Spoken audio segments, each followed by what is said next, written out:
Today we talk about the energy transition. How do you start thinking about an energy transition? The first thing I think you need to develop is, of course, a vision. It's a pathway you want to walk, where you want to get to. In Europe, we have developed, I would say, our first integral vision already in 2011. It was called our 2050 Low Carbon Economy Roadmap.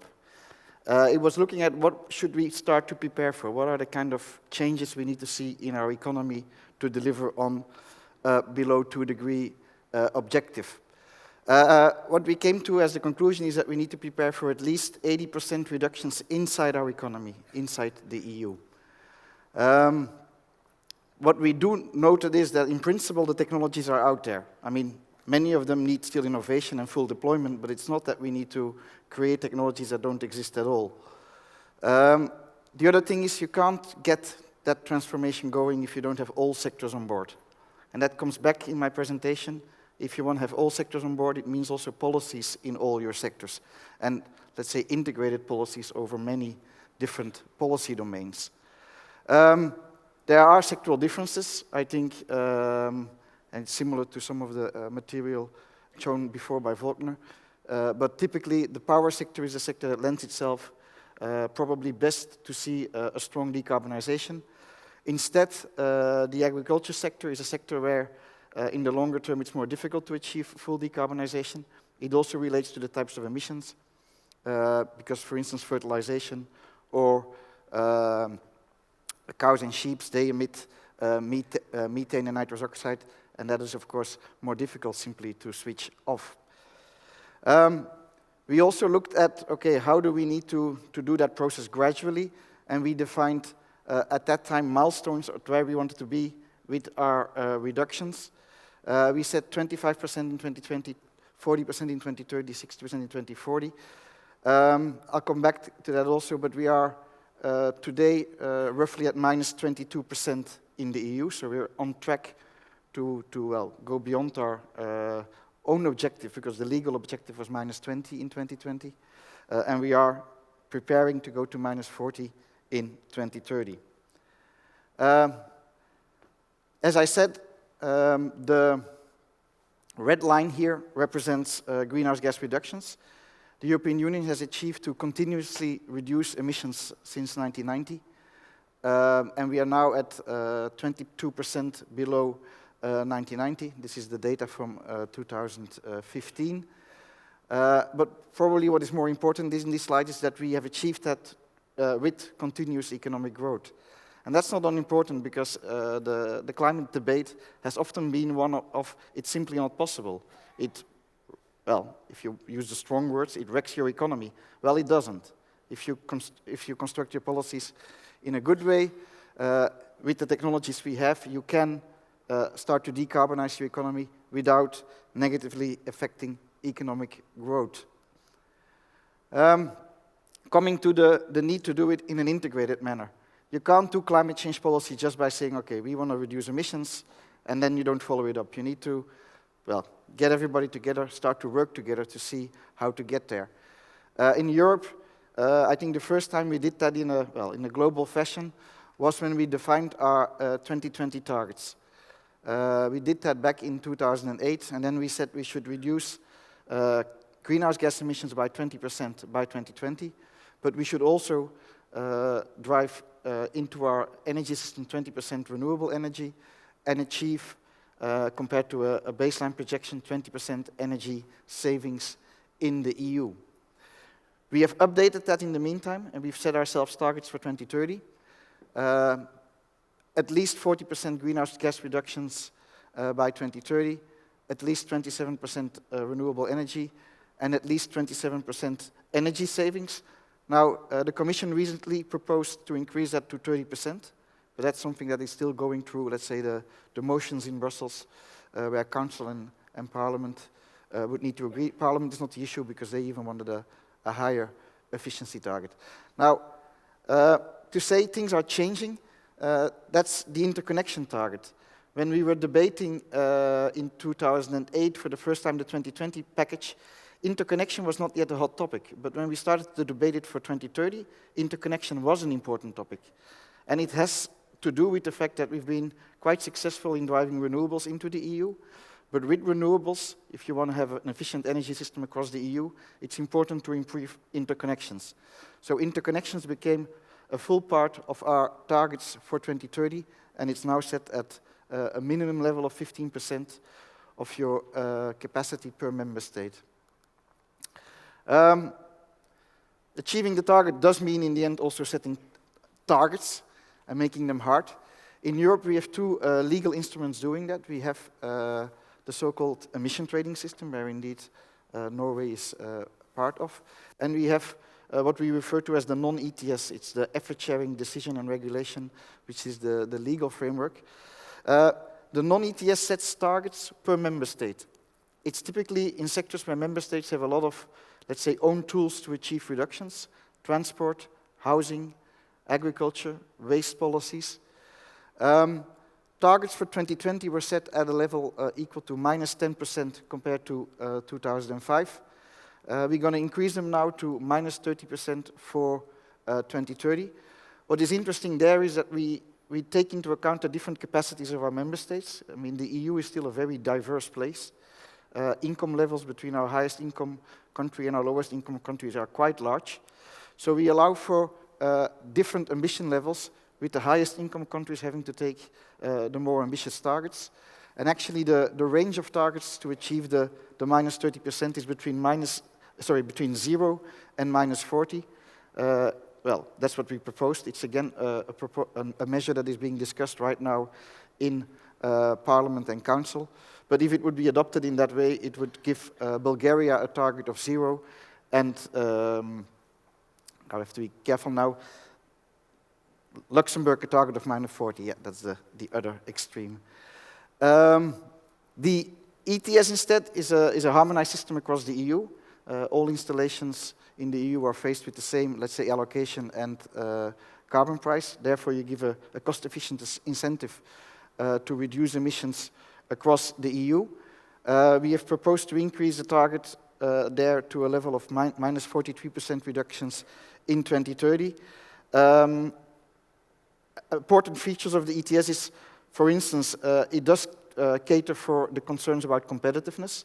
What if outside of the EU not similar measures are taken? What would it mean for our industry? That's why we apply an amount of free allocation to these sectors. Now, for the economists, that means that, well, a large part of your potential cost might be covered. Nevertheless, on the margin, on your last emissions, you should still have the same economic incentive to reduce, but still being protected, let's say, for international competitiveness concerns.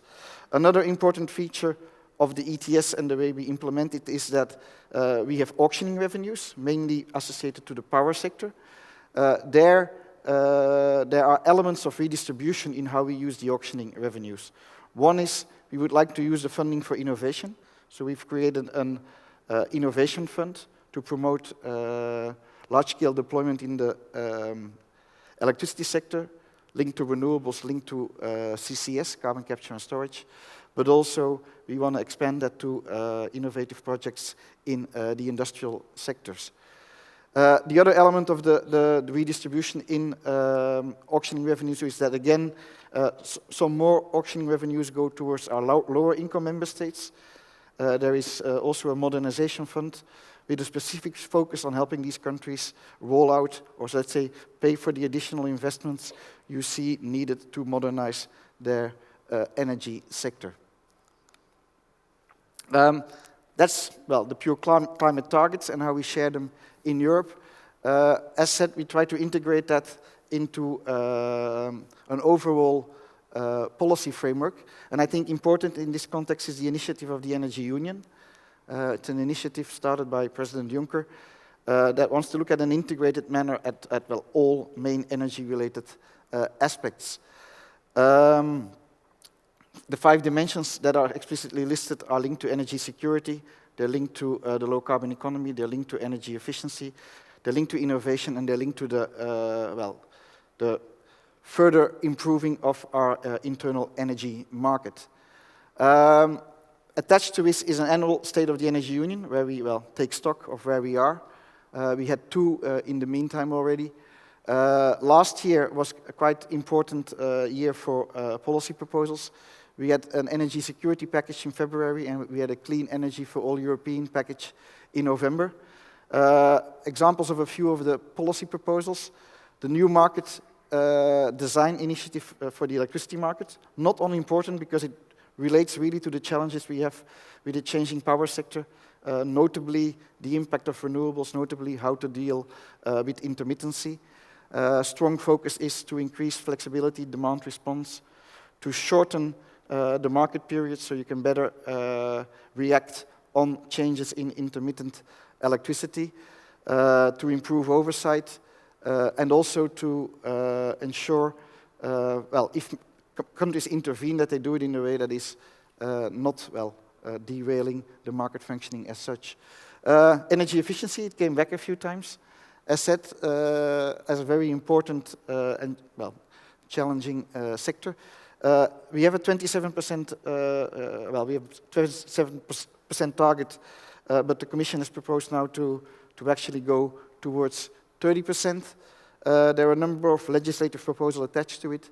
The Energy Efficiency Directive, the Buildings Directive. The remark was about renovation rates. Well, that piece of legislation tries to address that need in Europe. That is already an existing directive. I think one of the interesting parts now is, for instance, that we would like to have member states developing long-term strategies, where they exactly start spelling out, okay, what are the rates of innovation and the policies to get there, so you get that focus towards, well, getting the policies in place to make people interested in renovating their houses. Also, eco-design, a new initiative that's related to energy efficiency standards, but also other important elements related to, well, standards for products on the EU markets. There's the Renewables Directive. I think interesting there is that we try to improve collaboration across borders on how to deploy renewables in Europe. And the other element is how to improve or guarantee the sustainability of the biomass that we consume to achieve our targets. Finally, governance. We would like to make member states, one, work well internally, but also work well together with their neighbors. Governance is all about that. It is about the need to prepare plans. The first plans would be for the period 2021-2030 across all energy domains, including the climate aspect. But also it would require member states to coordinate that with their neighboring countries. So to try to get that collaboration going on that level. How do you deliver transformation? I just gave you an example on how in Europe we're preparing for that.